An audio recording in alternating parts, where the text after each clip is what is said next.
I'd say you're cursed with membership.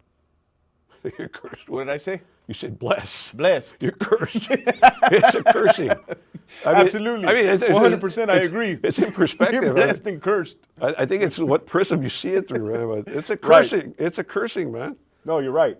Uh, But is that something you have to? Do you have to recruit followers? no, no, no. Back in that day, you had like an organizational entitlement. Say you're Hector Bravo from Visalia. Visalia is yours. Okay. That's your territory. You can do anything you want in there. Monopoly. And nobody can encroach upon your territory. Nobody can come over there and deal dope. Nobody can extort guys. Right. And this was at a time when I was made where nothing was happening. There was no financial movement. There was no political movement. There was nothing like that, right? There was politics against other members to kill them, and that was about it. The Mafia would kill people, right? Right. There was a spate of murders in Mundo's era uh, that where they organized. They started dealing dope. They had some federal funding for a get going project that they halfway house, and they organized. They had that, but when I got into the organization, there was nothing like that. So it started developing as we started maturing, right? As we started maturing as Mexican Mafia members, because we were the new booties, right?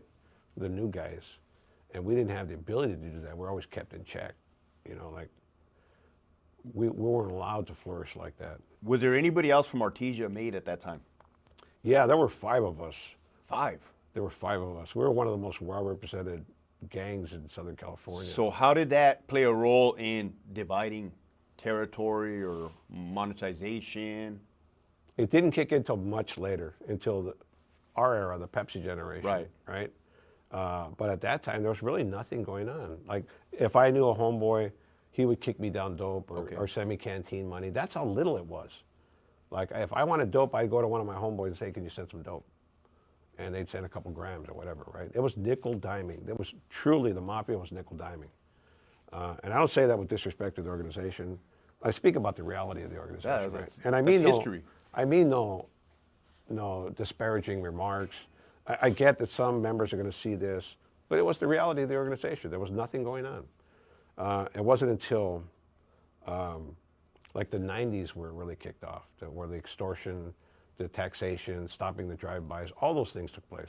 So now you're sitting in Pelican Bay Shoe. You're sitting there, man. Was it 23 hours lockdown, 1 day, 1 hour? Is that what it was, or was it?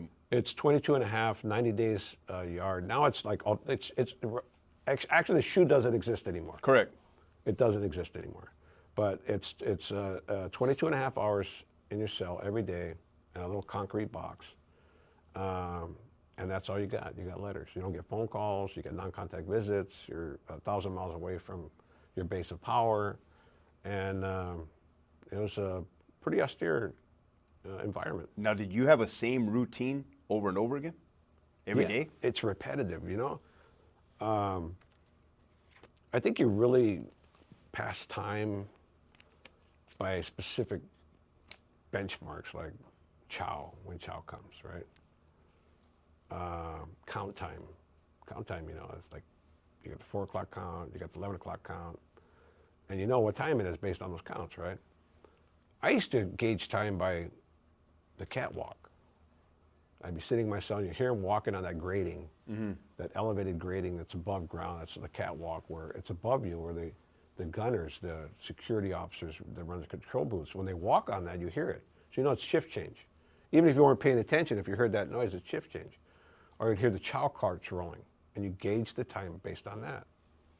But yeah, that's how I did it, and it's just a really simple routine. Get up 4 or 5 in the morning, have your coffee, brush your teeth, clean the house, roll up your mattress.